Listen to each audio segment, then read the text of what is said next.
Vishnu-devananda, Omkari Shaktipriya.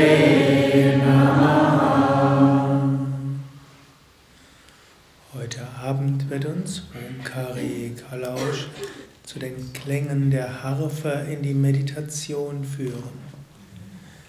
Sitze ruhig und gerade.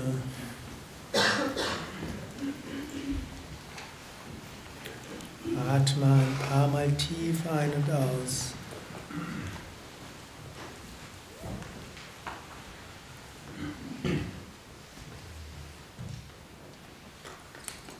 Und öffne dich für die Kraft des Klanges.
Mantra-Singen, Jaya Ganesha, Seite 12.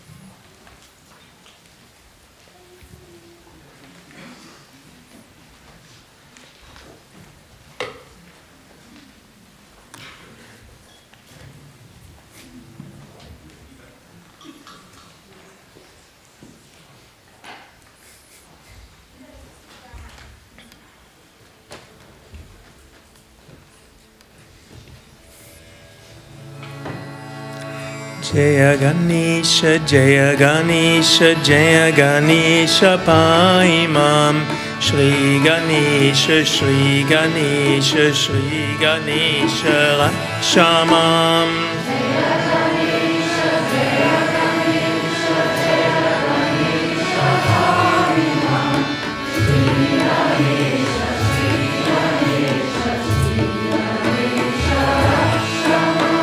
Sharavana Bhava, Sharavana Bhava, Sharavana Bhava, Paimam, Supramanya, Supramanya, Supramanya, Rakshamam.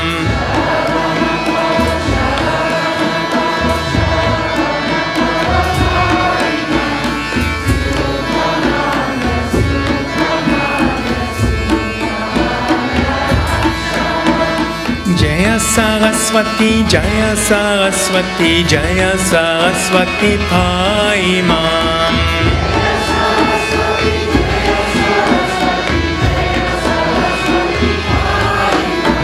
Shri Saraswati, Shri Saraswati, Shri Saraswati, Rakshamam.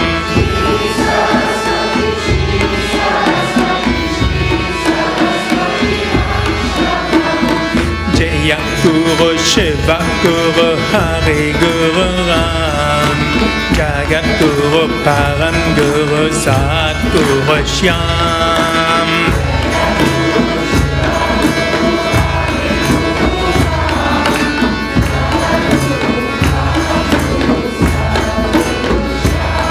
Amadi Guru Advaita Guru Ananda Guru Om.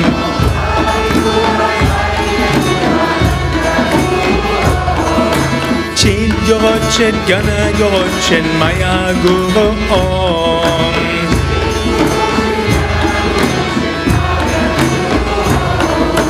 Hare Rama Hare Rama Rama Rama Hare Hare, Hare Krishna Krishna Krishna Hare Hare.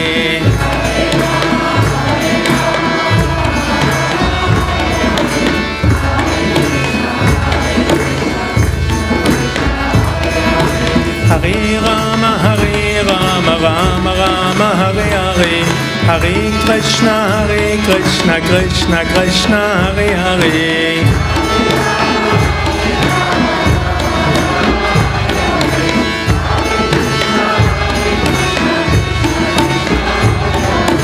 Namah Shivaya, Namah Shivaya, Namah Shivaya. Namah Shivaya, Namah Shivaya, Namah Shivaya.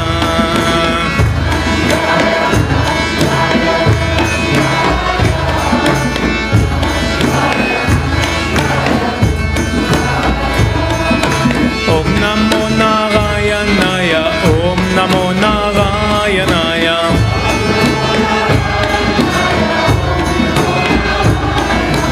Om Namo Bhagavate Vasudevaya.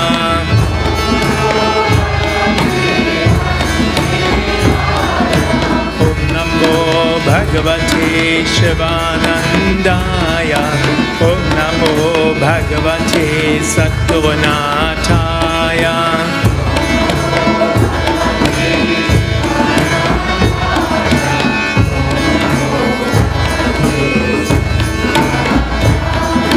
Shivananda, Shivananda, Shivananda, Pahimam.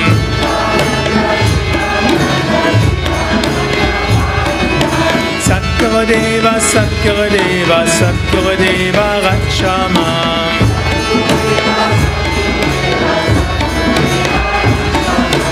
Om Namo Bhagavate Vishnu-devanandaya. Om Namo Bhagavate Vishnu-devanandaya.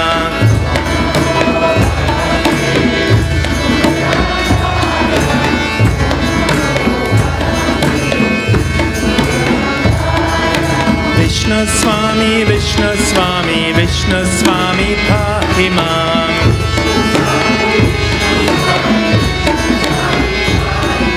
Shri Guranatha, Shri Guranatha, Shri Guranatha, Rakshamam.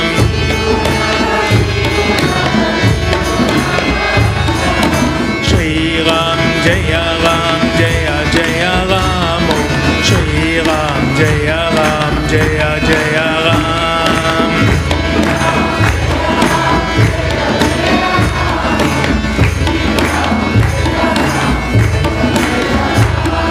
Shri Ram, Jaya Ram, Jaya Jaya Ram,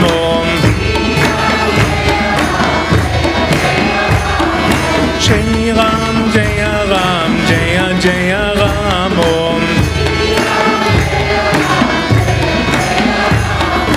Ram Ram Ram Ram Ram Sita Ram, Ram Ram Ram Ram Ram Radhishyam.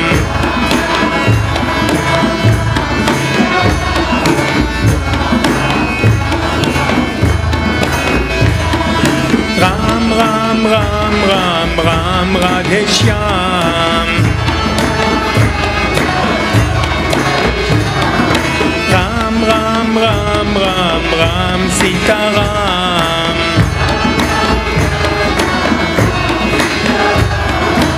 Om Tat Sat, Om Tat Sat, Om Tat Sat, Om.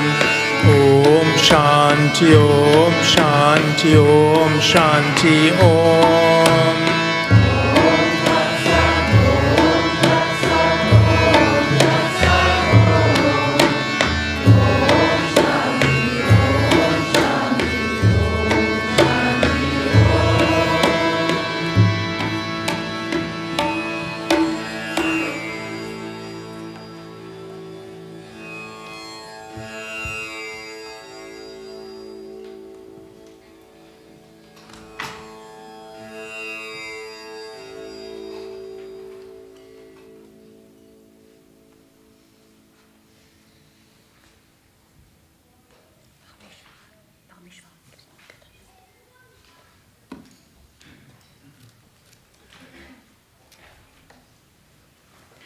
Wir singen die 151 Krishna Govinda.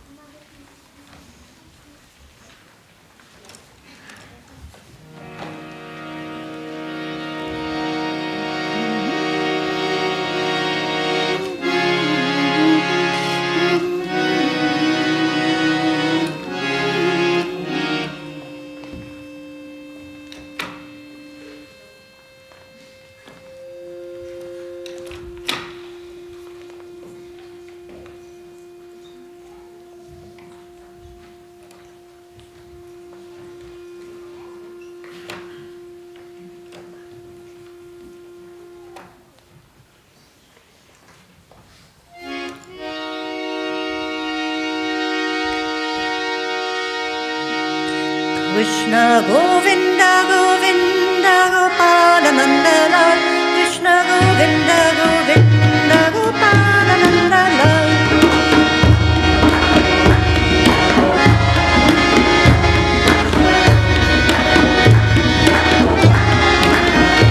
Krishna Govinda Govinda Gopala Nandalal, Krishna Govinda Govinda Gopala Nandalal.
Bansuri.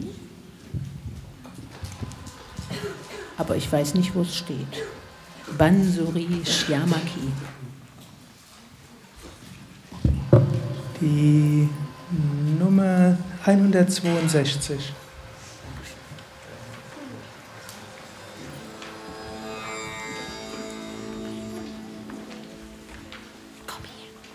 Wir haben nämlich heute nicht nur die große, sondern auch die kleine Tampura-Premiere.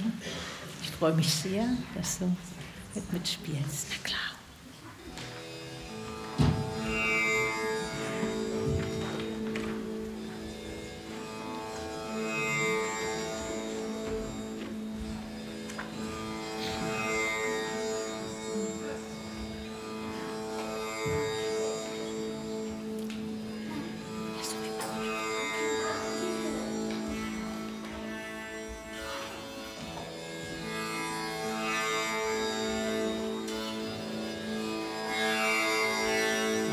Bansuri, Bansuri, Bansuri, Shyamaki, Bansuri, Bansuri, Bansuri, Shyamaki, Bansuri, Bansuri, Bansuri, Shyamaki, Bansuri,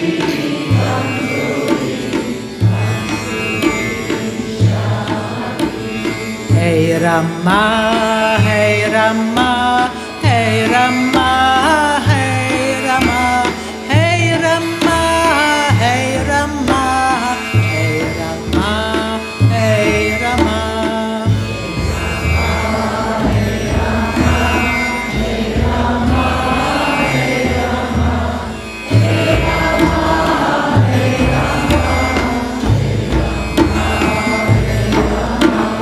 Hey Buddha, Hey Buddha, Hey Buddha, Hey Buddha, Hey Buddha, Hey Buddha, Hey Buddha, Hey Buddha.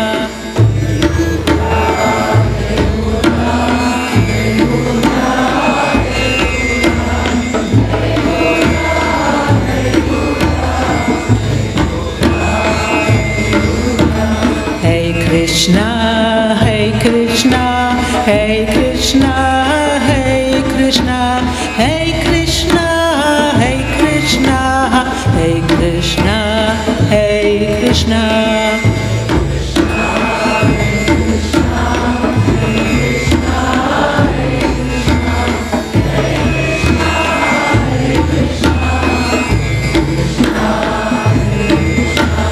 Hey Allah, Hey Allah, Hey Allah, Hey Allah, Hey Allah, Hey Allah, Hey Allah, Hey Allah.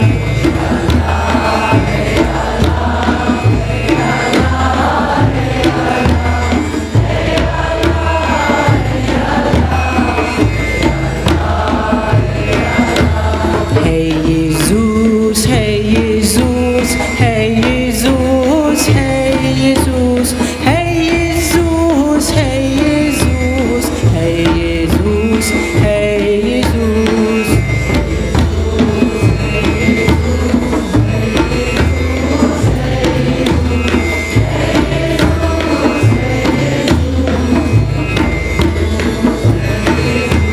Hey Krishna, Hey Krishna, Hey Krishna, Hey Krishna, Hey Krishna, Hey Krishna, Hey Krishna, Hey Krishna.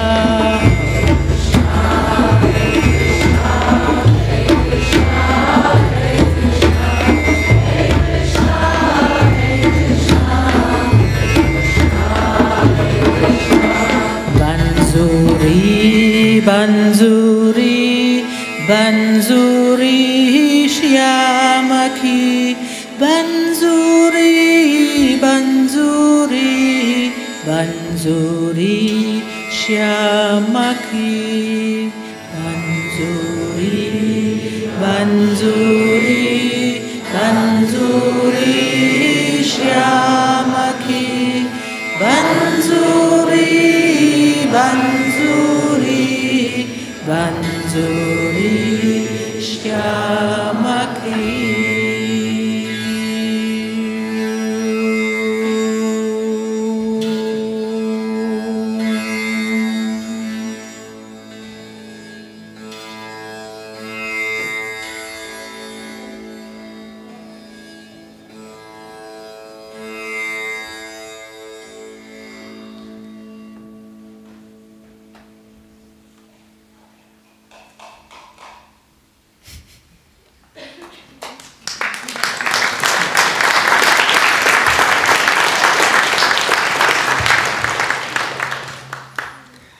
Ja, danke, liebe Omkari.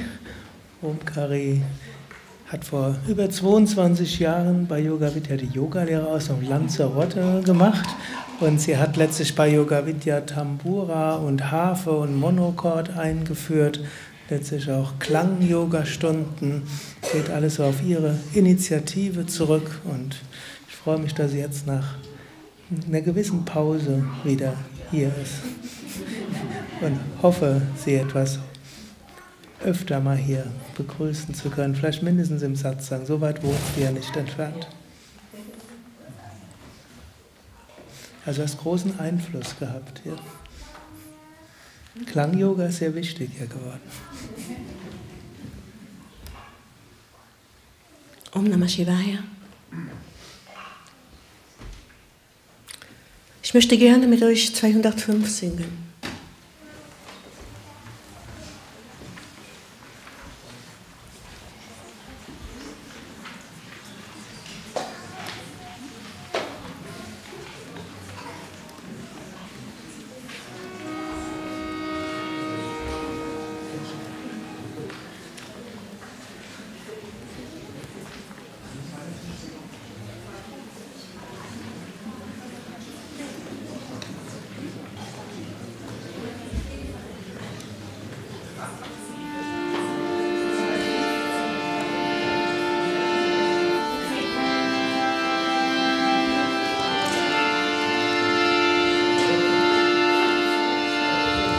Jai Bachara Gabali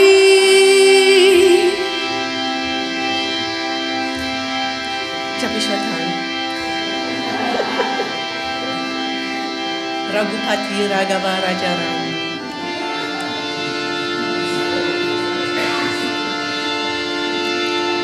Raghupati Raghava Rajaram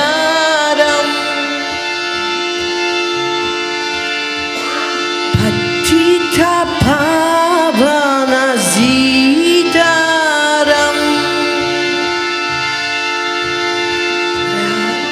Raghupati Raghava Rajaram Patita Pavana Zitaram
Sitaram, Jai Jai Sitaram, Jai Jai Sitaram, Jai Jai Radheshyam.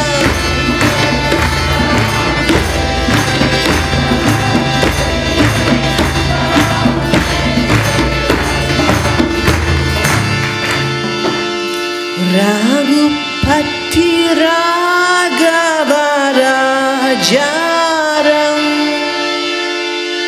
Patita Pavana Sitaram.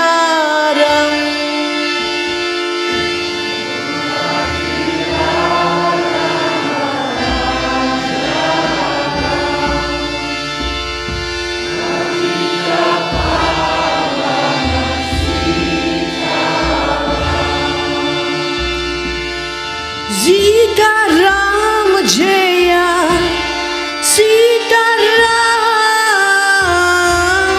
Sitaram Jaya Radheshyam.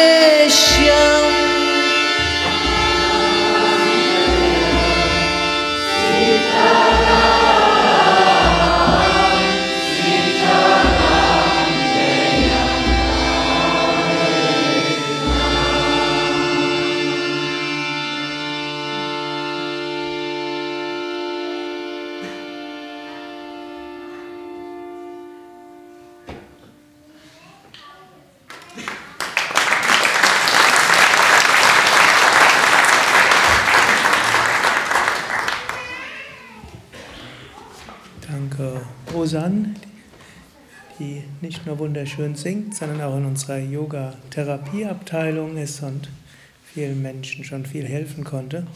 Und jetzt kommt Sabine.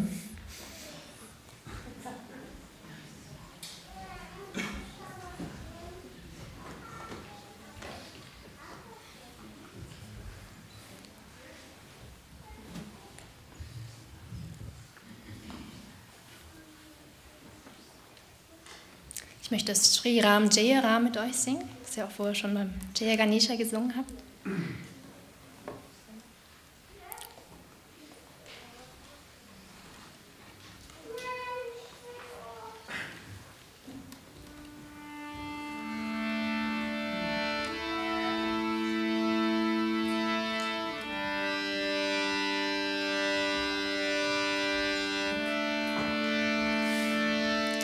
Shri Ram Jaya Ram Jaya Jaya Ram Shri Ram Jaya Ram Jaya Jaya Ram Shri Ram Jaya Ram Jaya Jaya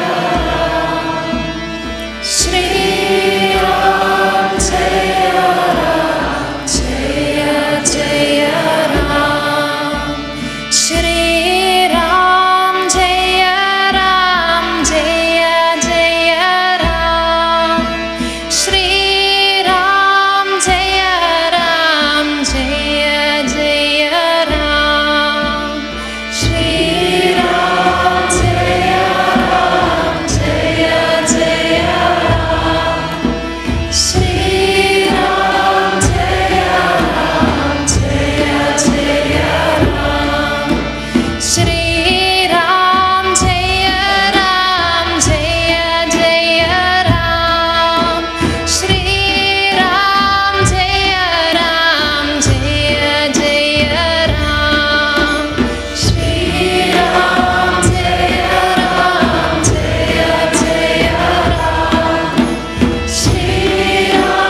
Sabine.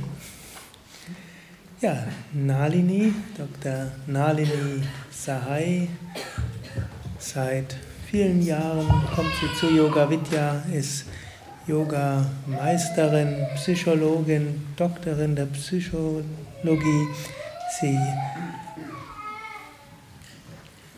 ist Schülerin von Swami Satyananda und gibt hier seit vielen Jahren Seminare wie Yoga Nidra und Kriya Yoga und tantrische Meditation und viele andere. Und wir freuen uns, dass sie heute Abend auch zu uns hier im großen Satsang sprechen wird.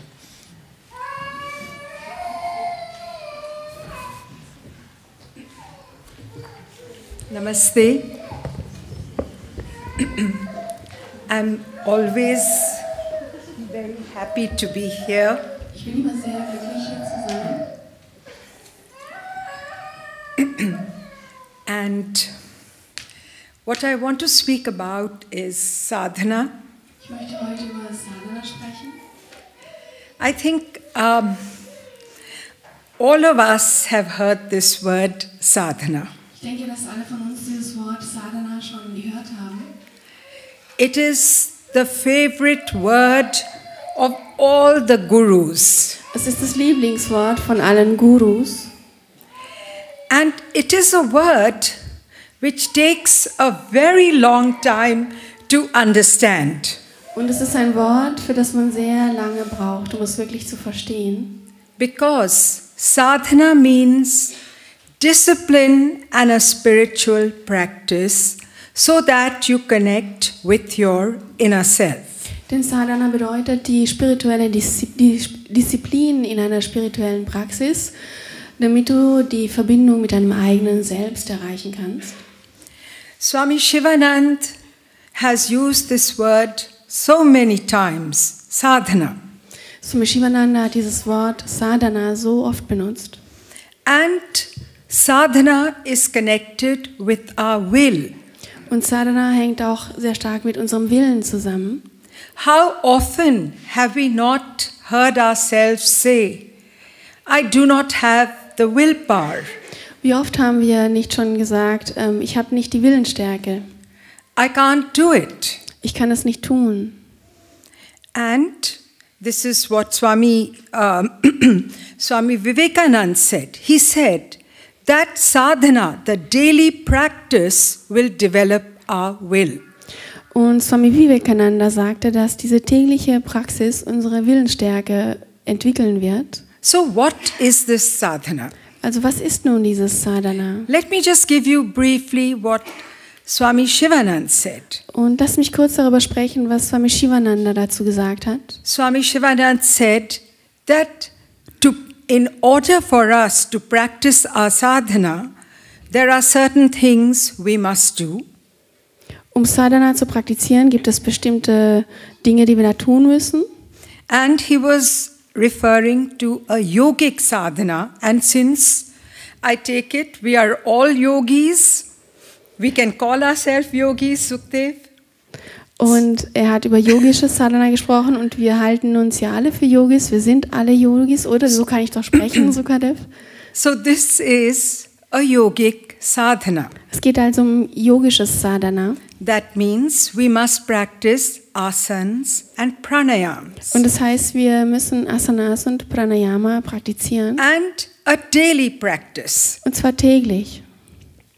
A disciple came to Swami Sivananda and said that, what should I do, Master? Ein Schüler von Swami Sivananda kam zu ihm und hat ihn gefragt, was er tun soll. In those days, Swami Sivananda was making everyone a sannyasin, and he was giving, he was converting the sannyasins by writing on a postcard. Zu der Zeit hat Swami Sivananda sehr viele Menschen in Sannyas eingeweiht und das hat er einfach gemacht, indem er auf eine Postkarte geschrieben hat. So Swami Sivananda told him that you must practice 20 minutes every day. Und dann hat Swami Sivananda zu diesem Schüler gesagt, er soll jeden Tag 20 Minuten praktizieren. Do some asanas, do some pranayams. Und zwar Asanas und Pranayama. And chant the mantra. Und das Mantra zu chanten. So this disciple came back 2 days later and said, Master, it's too much for me. I can't do it. Und 2 Tage später kam dieser Schüler wieder zurück und sagte, das ist zu viel für mich, das kann ich nicht machen. So Swami Sivananda reduced it to 10 minutes. Also hat Swami Sivananda die Praxis auf 10 Minuten reduziert. The disciple came back after 2 days and said, I can't do it. Und der Schüler kam wieder zurück nach 2 Tagen und hat gesagt, ich kann das nicht tun. So finally Swami Sivananda said, just say the name of Ram. Und dann sagte Swami Sivananda, sag einfach nur den Namen von Rama. Now, this story took me some time to understand, but what it demonstrates is that if we had followed that practice, which Swami Sivananda had prescribed, our will would have developed. Ich habe lange Zeit gebraucht, um diese Geschichte wirklich zu verstehen. Aber was sie sagen möchte, ist, wenn wir wirklich diese Praxis anwenden, die Swami Sivananda uns gibt, dann entwickelt sich unsere Willensstärke. And when our will develops, then we become more aware. Und wenn der Wille, die Willensstärke sich entwickelt, dann werden wir auch bewusster. We become intellectually active. Wir werden intellektuell aktiver. We are healthy. Wir sind gesund. And we are emotionally balanced. Und wir sind emotional im Gleichgewicht. Though sometimes when gurus give us something, it looks so simple, we cannot do it. Und manchmal ist es so, wenn die Gurus uns etwas geben, dann scheint es so einfach zu sein, dass wir es nicht machen können. So then Swami Sivananda gave some very simple sadhanas for people like you and me. Und dann hat Swami Sivananda Menschen wie dir und mir ganz einfache Sadhanas gegeben. One is that every 2 hours in the day you think about the goddess or God and of all the wonderful things that they are responsible for. Und zwar das eine davon wäre, alle 2 Stunden daran zu denken, an die göttliche Mutter oder an Gott und an all diese schönen Dinge zu denken, für die sie verantwortlich sind. It is God. I have changed it to goddess and God because it is not male-centric anymore. Also die Geschichte würde eigentlich Gott sagen, aber ich habe auch die göttliche Mutter mit hineingenommen, denn es geht nicht darum, das Ganze mannzentriert, männlich zentriert zu halten. And then Swami Sivananda said that for about 3 to 5 minutes you chant Shri Ram, Ram, Ram, Hare Ram. Und dann hat er gesagt, ja, dann chante ihm 3 bis 5 Minuten lang Ram, Ram, Shri Ram, Hare Or Ram. your Ishtevata's mantra. Oder das Mantra von deinem Ishtadevata. Now this is very simple. We can all do it. Das ist sehr einfach, das können wir alle tun. Would you agree with me? Aber würdet ihr dem zustimmen? However, how many of us do it? Und trotzdem, wie viele von uns tun das wirklich? We don't think of God every 2 hours. Wir denken nicht alle 2 Stunden an Gott. We only think of God when we are in distress. Wir denken nur an Gott, wenn wir irgendwie gestresst sind. Then Swami Sivananda said, every day observe silence and write a mantra for 20 minutes. Dann empfahl Swami Sivananda, dass man jeden Tag 20 Minuten lang in die Stille hineinschaut und ein Mantra aufschreibt. Now when you do this, what is going to happen? Und wenn man das praktiziert, was passiert dann? When you do this, what is happening is there are no thoughts happening in your mind. Und zwar dann finden keine anderen Gedanken mehr in deinem Geist Platz. And you're repeating the mantra to yourself. Und du wiederholst das Mantra für dich selbst. And the next thing he suggested, that on big pieces of paper you write truth, love, honesty and leave them all over the house. Und dann gibt es die andere Idee, die andere Übung, bei der du auf ein großes Blatt Papier so Liebe draufschreibst, Ehrlichkeit Und dann verteilst du das irgendwo im Haus. Und So Wahrheit war das dritte Wort. So when you see them, then you immediately think that you must be truthful, you must have love, you must be honest. Und wenn du diese Blätter dann siehst, dann erinnerst du dich automatisch daran, dass du wahrhaftig sein sollst, dass du liebevoll sein sollst und dass du dich daran haltst. Now when you think about all these easy sadhanas, we can do them. Wenn du also an diese ganz einfachen Sadhanas denkst, dann sind wir eigentlich dazu in der Lage, sie auch zu machen. And if we do them, they will impact our life. Und wenn wir sie durchführen, werden sie eine Auswirkung in unserem Leben haben. They will enable us to change ourselves, to connect with ourselves. Sie werden uns helfen, uns zu verändern und uns mit uns selbst zu verbinden. Then I want to give you the definitions of sadhana by my guru, Swami Satyananda Saraswati. Und jetzt möchte ich euch die Definition von meinem Guru, von Swami Satyananda Saraswati, erläutern. He was a direct disciple of Swami Sivananda. Er war ein direkter Schüler von Swami Sivananda. And he said that what daily practice of sadhana does is it enables you to recognize your inner potential. Und er sagte, dass diese tägliche Praxis einem helfen kann, das innere Potenzial zu erkennen. And your daily sadhana helps you to have a strong mind, a strong body and good emotional health. Und diese tägliche Praxis hilft dir, ein stark im Geist zu sein, im Körper und eine gute Gesundheit zu haben.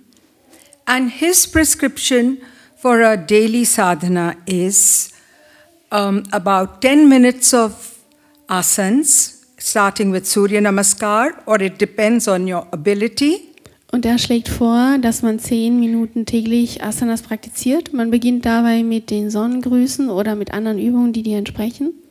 3 to 5 minutes of Anulom Vilom or Nadi Shodhan Pranayam. 3 bis 5 Minuten Anuloma Viloma oder Nadi Shodhana. And then concentration. Und dann die Konzentrationsübung. And here, when we speak about concentration, we are speaking about inner silence, where you hear the sounds outside and do not identify who or what is making them. Und wenn wir hier über Konzentration sprechen, dann sprechen wir darüber, dass man die Klänge, die Geräusche von draußen hört, aber sich keine Gedanken darüber macht, wer was diese Geräusche sind. And then when the thoughts come crowding into the mind, you do not engage with the thoughts. Und wenn dann die Gedanken im Geist auftauchen, dann verwickelst du dich auch nicht mit den Gedanken. So what is happening here is that you're expending your causal thoughts. Was dabei passiert, ist, dass du deine alltäglichen Gedanken veränderst. And you are also not accumulating karmas. Und du sammelst dadurch auch kein Karmas, kein zusätzliches Karma an. Because every time you engage with your thoughts, there is an impression, there is a samskar. Denn jedes Mal, wenn du dich mit deinen Gedanken verwickelst, entsteht ein Eindruck im Geist, ein Samskara. And these samskars keep accumulating. Und diese Samskaras sammeln sich einfach an. So this simple practice will enable you to reduce your samskars. Und diese einfache Übung wird dir helfen, deine Samskaras zu reduzieren. And then all the gurus are unanimous about us doing Karma Yoga. Und alle Gurus sind da in einem Punkt einer Meinung, dass wir alle Karma Yoga ausführen sollen. And Karma Yoga is to do your best without expecting reward. Und das bedeutet, sein Bestes zu geben, ohne eine Belohnung zu erwarten. So therefore, whatever reward you get, you are happy with that. Denn dann ist jede Belohnung, die du auch bekommen magst, zufriedenstellend für dich. In the Gita, Krishna spoke to Arjuna about karmas and sadhana. In der Gita hat Krishna zu Arjuna über Karmas und Sadhana gesprochen. And he said to him that when love and hate and heat and cold and all other feelings and emotions have no impact on you, then you will attain immortality. Und da sagte er zu ihm, dann, wenn Hass und Liebe und Hass und Hitze und Kälte keinen Einfluss mehr auf dich haben, wenn die Emotionen keinen Einfluss mehr auf dich haben, dann wirst du die Unsterblichkeit erreichen. We don't have to think on such a high level, but if we work to our maximum ability, then it is possible for us to get somewhere there on the path. Wir müssen uns jetzt nicht so ein hohes Ziel stecken, aber wir können versuchen, das Maximale zu erreichen, um damit ein Stückchen näher zu diesem idealen Ziel zu kommen.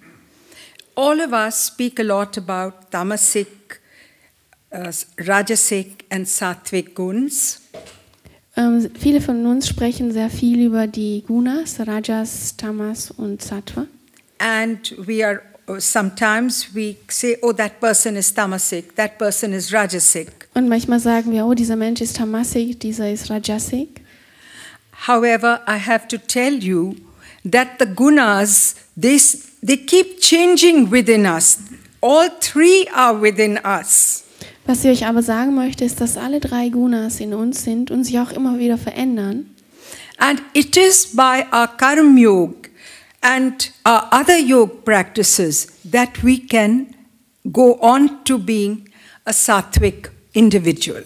Und durch unser Karma-Yoga und die anderen spirituellen Praktiken können wir uns dahin entwickeln, ein sattviges Wesen zu werden. Now the sadhana recommended for a rajasic person is to chant Om mentally. Und ein Sadhana für einen rajasigen Menschen wäre mental Om zu chanten. And I think all of us have been through this experience. When we are chanting, many thoughts come into our mind. Und wahrscheinlich haben wir das alle schon erfahren, dass dann, wenn wir chanten, plötzlich ganz viele Gedanken im Geist auftauchen. And some of those thoughts can be very petty and mean. Und einige von diesen Gedanken können echt gemein sein. When we are sattvic, then it is suggested that we gaze in our eyebrow center with our eyes closed and focus on a yantra or our Ishdevta. Und wenn wir sattwig sind, dann wird empfohlen, dass man einen Punkt zwischen den Augenbrauen schaut und dabei auf ein Yantra sich konzentriert oder ein Ishta-Devata. And for tamasic people, it is recommended that they say the mantra very loudly. Und bei tamasigen Menschen wird empfohlen, dass sie das Mantra sehr laut rezitieren. Well, as I said, we all have these phases with our gunas. So sometimes we don't know which phase we are in. Ich habe ja schon gesagt, wir haben so unsere Phasen mit den Gunas und wir wissen nie so genau, in welcher Phase wir gerade sind. So I would like you to think about this and think about your sadhana, how essential it is for us to practice daily so that we can become spiritually aware and we have this wonderful opportunity here to come for satsang, to practice yoga, to do all this, which enables us to gain the spiritual piety. Ja, ich möchte euch gerne daran erinnern, dass über dieses Sadhana nachzudenken oder dazu ermutigen, darüber nachzudenken und zu sehen, was ihr wirklich davon habt und wie ihr euch damit spirituell weiterentwickeln könnt und auch die Gelegenheit zu nutzen, hier zum Satsang zu kommen und Asanas zu praktizieren. Namaste. Thank you, Mohini.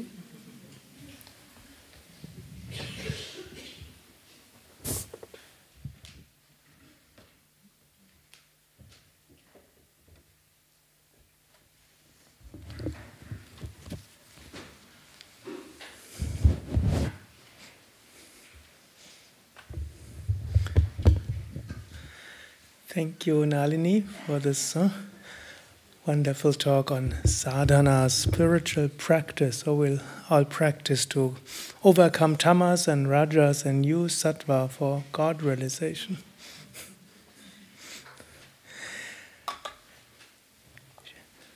Vor ein paar Tagen war ich so auf einer Tagung von verschiedenen Theologen und ich habe dann auch einen Vortrag gegeben über Yoga. Und dabei gab es so einen interessanten Vortrag, über den ich ein paar Worte sagen will, der mich auch so ein bisschen hat nachdenken lassen. Es war eine Frage über die Rolle des Leibes im Christentum. Und er hat vom Leib gesprochen, sein Leib kommt von Leben und lebendig. Man hat auch einen Körper und ein Körper, das kommt von Corpus und das ist auch was Totes. Und deshalb ist es viel besser vom Leib zu sprechen als vom Körper. Gut, er hat so gesagt, im Christentum, in dem Lauf der Jahrtausende, gab es dort verschiedene Phasen. Von Jesus selbst heißt es, er war körperlich seinen Mitmenschen zugetan. Er hat sie umarmt, er hat sich berühren lassen, er hat sie berührt, er hat sich massieren lassen, er war bei Gastmählern da, hat sich verwöhnen lassen und andere. Da war so, diese Nächstenliebe, von der Jesus gesprochen hatte, war durchaus eben auch körperlich. Dann gab es andere Phasen. Da gab es zum Beispiel unter den manchen Kirchenvätern, gab es solche, der Körper ist der Feind, er muss bekämpft werden. Und wir müssen den Körper abtöten. Und dann gab es große Askesen, einschließlich Geist, aber kein ruhiger. Es war ein Verneigen, es war ein Öffnen, ein Verneigen auf den Boden. Und irgendwo soll irgendjemand mal geschrieben haben, durchschnittlich haben die sich 2000 Mal erhoben und wieder gesenkt. Waren natürlich viele Stunden am Tag.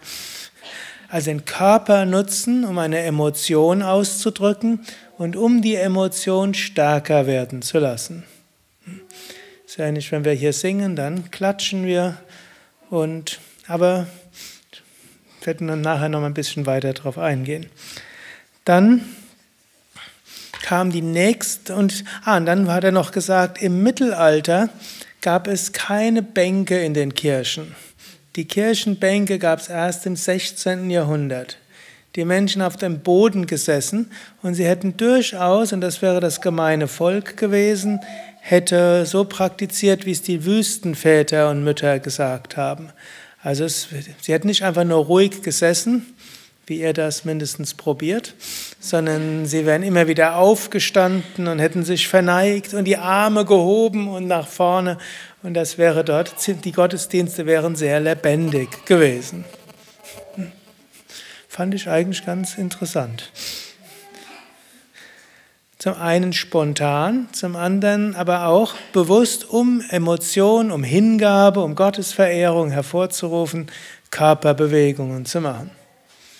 Und dann kam das 16. Jahrhundert, das Jahrhundert der Sedierung des Menschen. Da begann es. Sedes heißt nämlich sitzen. Und ab da wurde in den Kirchenbänken schrittweise, also Kirchenbänke eingeführt. Und die Menschen haben sich auf die Bänke gesetzt. Und dann begann die Schule und die Kinder werden auf Schulbänke gesetzt. Die Eltern wissen, was das mit Kindern macht. Bis dahin laufen sie fröhlich durch die Gegend und wollen gern lernen.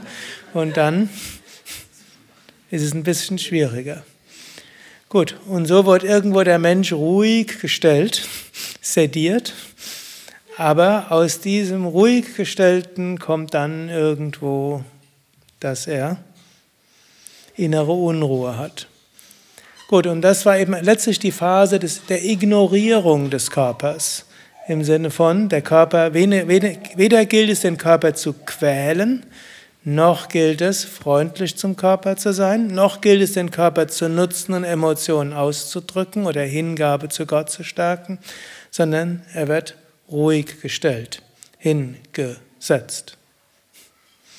Gut, und er meinte dann auch als christlicher Theologe, die Kirchen müssen sich was einfallen lassen, denn das funktioniert jetzt nicht mehr. Aber dann war natürlich auch die Frage, stellt euch vor, wir würden jetzt aus der evangelischen Kirche, würden jetzt alle Kirchenbänke rausgenommen und dann würden alle anfangen, sich zu verneigen und aufzurichten. Das wäre schon hier etwas eigenartig, wenn ihr jetzt alle anfangen würdet, wenn ihr irgendwie mit etwas einverstanden war, ich sage, Uah! Pfingstgottesdienste sind so. Gut, und dann hat er eben beschrieben, dass es dort eine Gegenbewegung gibt, eben in Pfingstgottesdiensten, wo die Menschen wieder bewusst den Körper nutzen, um Emotionen zu verstärken. Ja, wo eben die Arme nach oben geräkelt werden und dann fängt der Körper an zu zittern und dann ist der Heilige Geist angerufen, die entsprechende Musik dazu. Und er meinte allerdings, das sei auch etwas gefährlich, weil das kann dann in fundamentalistische Richtungen abdriften. Also wir haben hier verschiedene Möglichkeiten. Wir nutzen den Körper, um anderen Menschen freundlich zugetan zu sein. Wir disziplinieren den Körper. Gut, quälen tun wir ihn hoffentlich nicht. Aber auch das gab es mit Geiselungen und so weiter. Übrigens nicht nur im Christentum, auch das findet man auch in Indien. Oder fand es früher häufiger als heute. Krishna hat sich ja dagegen gewendet und hat gesagt, man soll seinen Körper nicht quälen. Körper ist der Tempel der Seele, so hat es auch Paulus letztlich gesagt. Aber dann die nächste Möglichkeit, Körper nutzen und Emotionen zu stärken und Körper ignorieren und Körper nutzen, um bestimmte Formen von Spiritualität zu erwecken. Dann hat er noch gesagt, heute gibt es jetzt alle möglichen Körperkulte wie eine Gegenbewegung. Zum einen wird der Körper zu Peak Experience genutzt, zum Beispiel mit Bungee Jumping oder Extremsportarten, also nicht nur Marathon, wobei Marathon für die meisten Menschen auch schon Extremsportart ist. Die meisten Menschen auf dem Marathonlauf, habe ich vor kurzem gelesen, stehen unter Schmerzmittel und Koffein, um das durchzuhalten. Tatsächlich nach irgendeiner Umfrage sind das 70% in einem Marathonlauf. Die haben eine Kombination aus Schmerzmittel und Koffein, also es ist schon eine ziemliche körperliche Quälerei. Aber es gibt den Menschen irgendwo ein Gefühl, lebendig zu sein. Oder es gibt natürlich noch Extremläufer, da geht es noch weiter. Gut, und dann gibt es solche, die verwöhnen den Körper. Stichwort Wellness.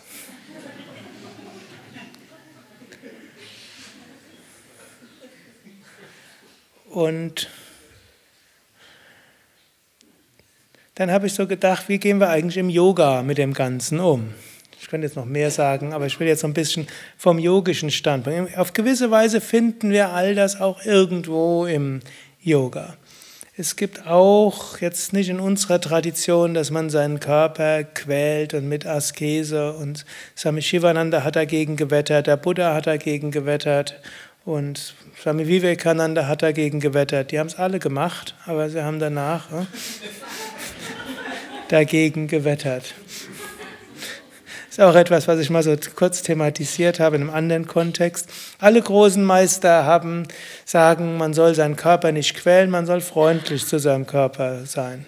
Mir ist kein Meister bekannt, der aber nicht eine Phase hatte, wo er extreme Praktiken gemacht hatte. Was man jetzt daraus macht, weiß ich auch nicht. Gut, das nächste, was wir kennen, wir nutzen den Körper, um spirituelle Erfahrungen zu machen, im Sinne von spirituelle Emotionen zu verstärken. Das ist ja gerade im Hatha-Yoga, wie wir bei Yoga Vidya lehren, ein wichtiger Aspekt. Wir nutzen den Körper, um Herz zu öffnen, um uns zu öffnen zu Gott, um uns zu verneigen zu einem Göttlichen, um nach innen zu gehen. Und um das zu verstärken, kann man dann auch noch Mantras und Klang und so weiter auch noch verwenden. Wir haben aber auch manchmal die Aussage, man soll seinen Körper ignorieren. Zum Beispiel Shankaracharya sagt, du bist nicht der Körper, ignoriere deinen Körper. überbewerte ihn nicht. Setz dich hin und denke über das Absolute und löse dich von den Identifikationen des Körpers. Wir finden auch die extremen Sportarten, zum Beispiel wenn man Asana Bodywork macht und 6 bis 8 Stunden Asanas am Tag übt. Ich glaube, hier machen wir nur noch 6 Stunden am Tag, vielleicht auch nur 5 Stunden. Das hat was. Ich weiß nicht, ob ihr es schon mal ausprobiert habt. Es ist zwischendurch eine Quälerei und zwischendurch fragt man sich, warum habe ich angefangen? Und irgendwann bekommt man ein High und am Ende fühlt man sich toll und am nächsten Tag hat man so eine Mischung aus Muskelkater und so ein Pulsieren und eine Leichtigkeit. Gut, dann gibt es aber auch die Sache, den Körper irgendwo zu verwöhnen. Vielleicht ist das Yin-Yoga, wir gehen hinein und lassen uns einfach hineinsinken. So eine ganz sanfte Form von Yoga. Dann gibt es aber noch eine weitere Weise, mit dem Körper umzugehen. Das heißt, wir nutzen die Intelligenz des Körpers. Man kann sagen, letztlich was als Geheimnis Hatha Yoga, die geheime Sprache des Hatha Yoga, was ja auch Shivakami ist ja Leiterin Yoga Vidya Allgäu und in dem Konzept der Yoga Psychotherapie spielt das auch eine Rolle. Man nutzt den Körper, um zur Psyche auch hinzukommen. Der Körper erzählt uns etwas und sagt, wo die Themen liegen, und dann über die Körperarbeit können wir auch Themen auflösen, also praktisch Svadhyaya, körperlich. Und dann haben wir noch etwas, was wir mit dem Körper anstellen können, da sind wir im Kundalini-Yoga.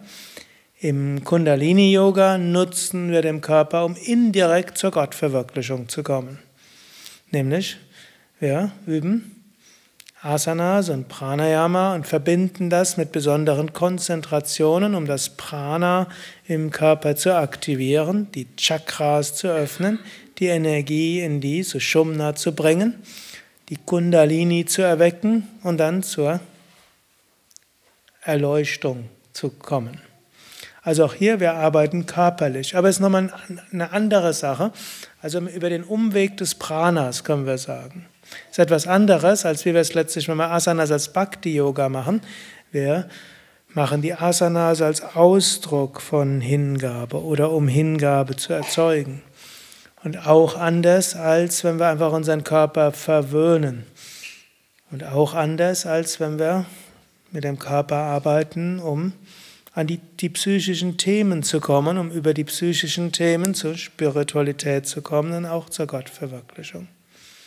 Und so spielt im Yoga der Körper eine wichtige Rolle, aber sehr unterschiedliche Rollen, je nachdem, wie wir es verstehen wollen und in welchem Stadium der Praxis wir gerade sind. Und so wie Nalini eben gesagt hat, wir haben alle rajasige, sattvige und tamasige Phasen. Genauso haben wir auch unterschiedliche Phasen, wie wir mit unserem Körper umgehen können.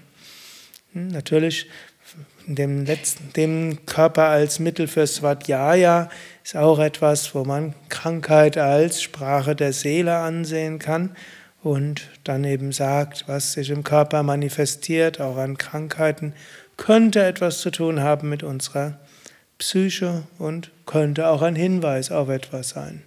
Also auch das noch etwas, was man auch nutzen kann. Aber Shankaracharya würde sagen, übertreibt's nicht so. Neti, neti. Nicht dies, nicht dies. Aham Brahmasmi. Ich bin Brahman. Hariam Tatsat.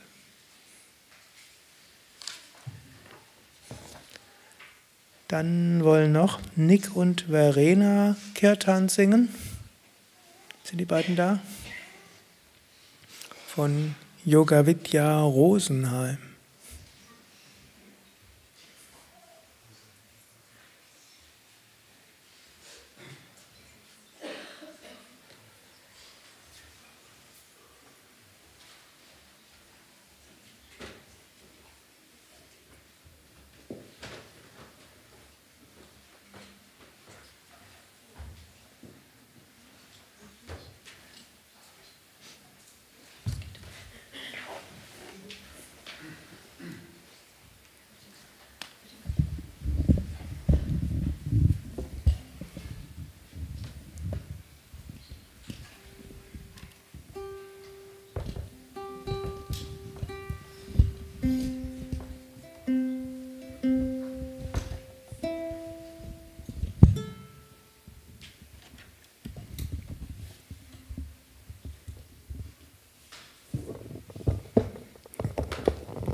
Wir haben die 266 für euch vorbereitet.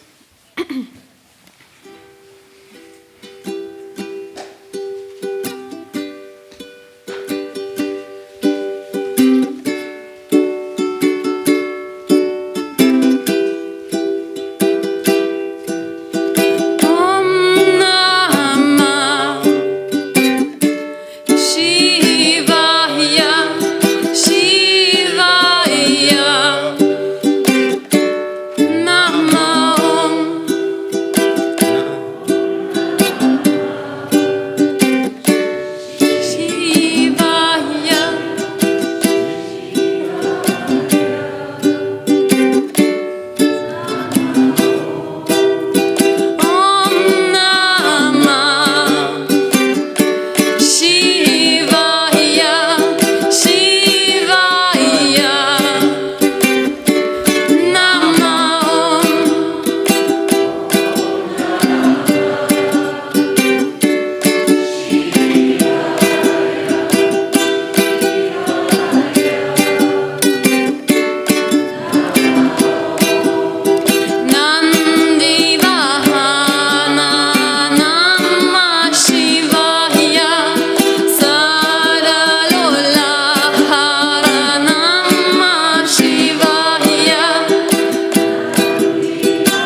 kennen wahrscheinlich die meisten, die 321, Jaya Mata Kali.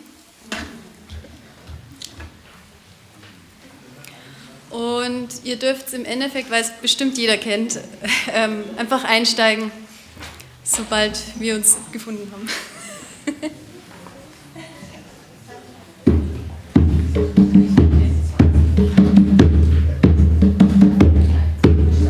Jai Mata Kali, Jai Mata Durga, Jai Mata Kali, Jai Mata Durga, Kali Durga, Namo Namah, Kali Durga, Namo Namah, Kali Durga, Namo Namah, Kali Durga, Namo Namah, Kali Durga, Namo Namah, Kali Durga, Namo Namah, Jai Mata Kali, Jai Mata Durga, Jai Mata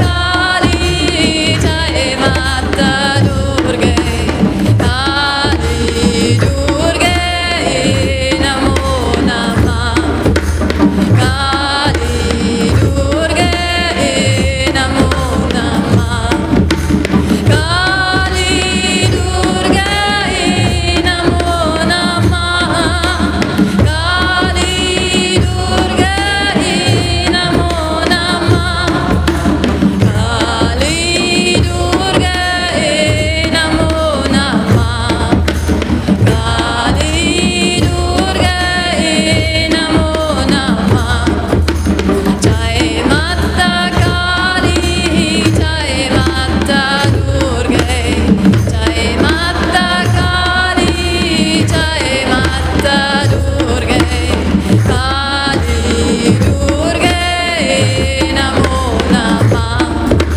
Kali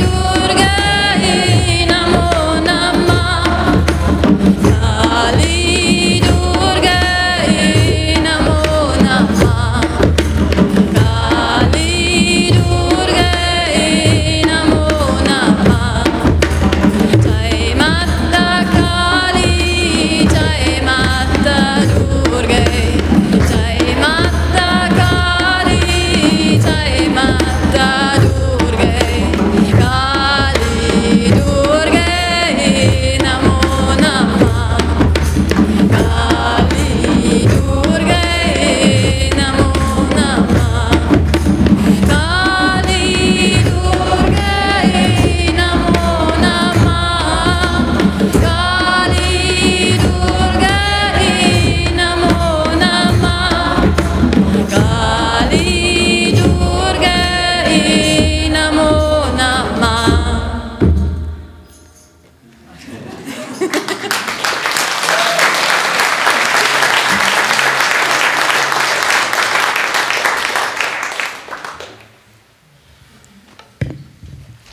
Ja, danke euch und weiter viel Inspiration. Wir singen das Om Triambakam, die Nummer 800.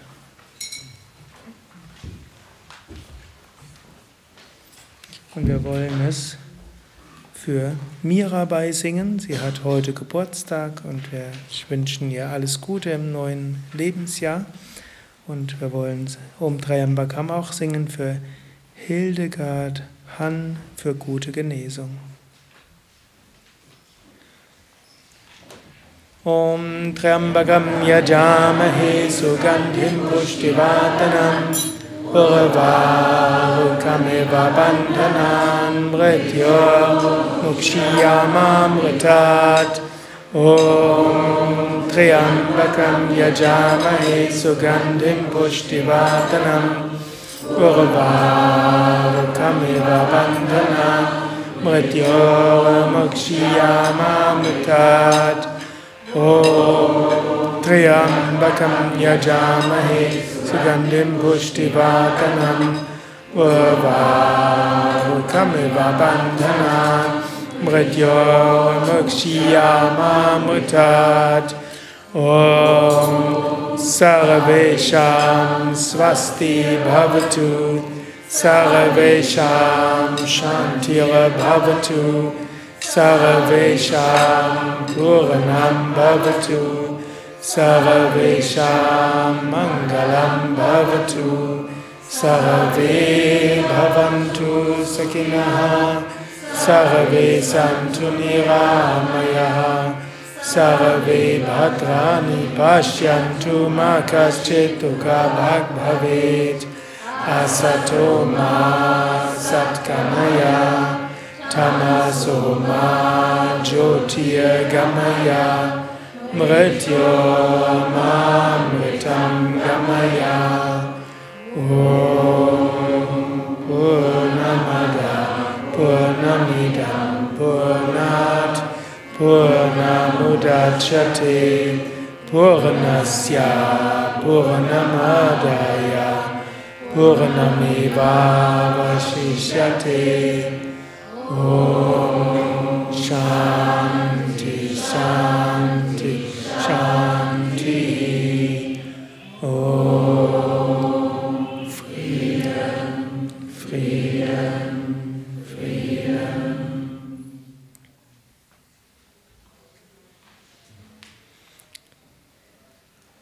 Wir sprechen das allumfassende Gebet. Wer wollte, könnte auch die Arme heben und sich verneigen dabei. Aber keine Verpflichtung. Aber wer will, kann es ausprobieren. O anbetungswürdiger Gott, voll Barmherzigkeit und Liebe, Gruß dir in Demut gebeugt.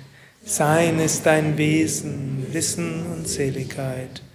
Allgegenwärtig bist du, allmächtig, allwissend. Im Innern aller Wesen wohnst du. Gib uns ein verstehendes Herz, die rechte Einsicht, ausgeglichenes Gemüt, Vertrauen, Hingebung und Weisheit. Lege in uns geistige Kraft, Versuchungen zu widerstehen und Denken und Wollen zur Beherrschung. Befreie uns von Selbstsucht, Gier, Zorn und Hass. Erfülle unser Herz mit göttlichen Tugenden. Lass uns dich erschauen in all den Namen und Gestalten. Lass uns dir dienen in all den Namen und Gestalten. Lass uns allezeit deiner gedenken. Lass uns stets deine Herrlichkeit singen. Lass deinen Namen stets auf unseren Lippen sein. Lass uns in dir bleiben allezeit. Om Bolo Satguru Sivananda Maharaj Ki Jai. Bolo Vishnu-devananda Maharaj Ki Jai. Wir stehen auf zum Arati. Samstags abends machen wir Arati im Dunkeln. So wirkt das Licht besonders stark. Wer den Text nicht auswendig kennt, kann den Refrain wiederholen. Jai Jaya Arati, Licht sei überall. Und wer will, kann auch hier Armgesten nach oben oder nach vorne oder zum Herzen machen. Ist ja dunkel, sieht auch keiner.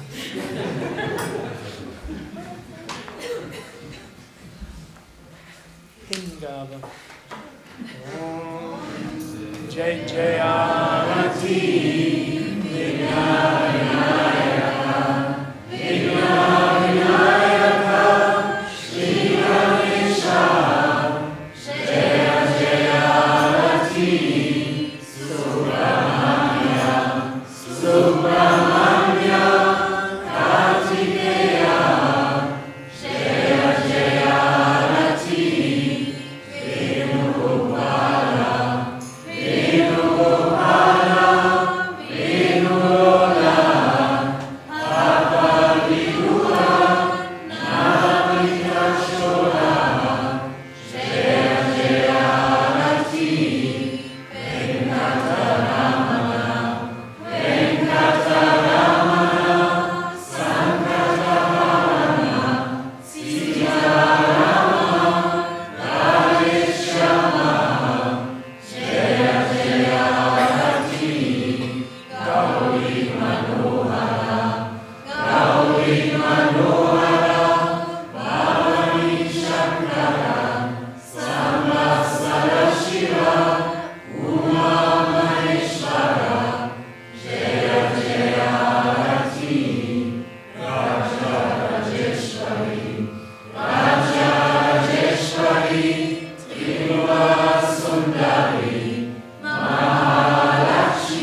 Morgen ist übrigens Rama Navami, der Geburtstag von Rama, also ein besonders guter Tag, um das Mantra Ram zu wiederholen, so wie Nalini ja mehrfach darauf hingewiesen hat.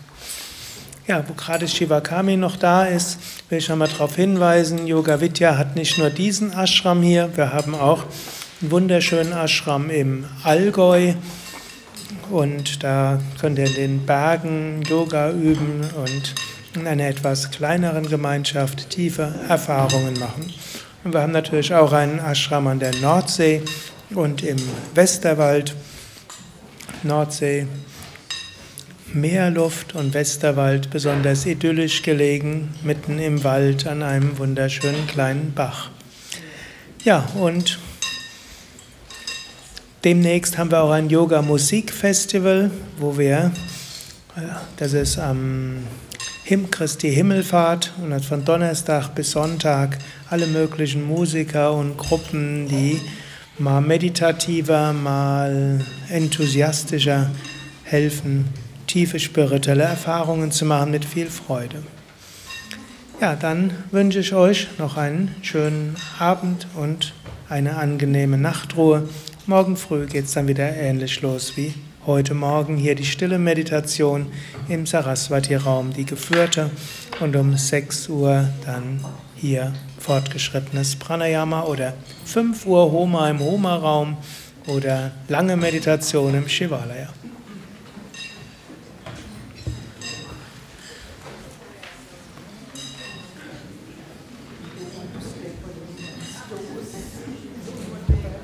Ich will noch auf etwas hinweisen.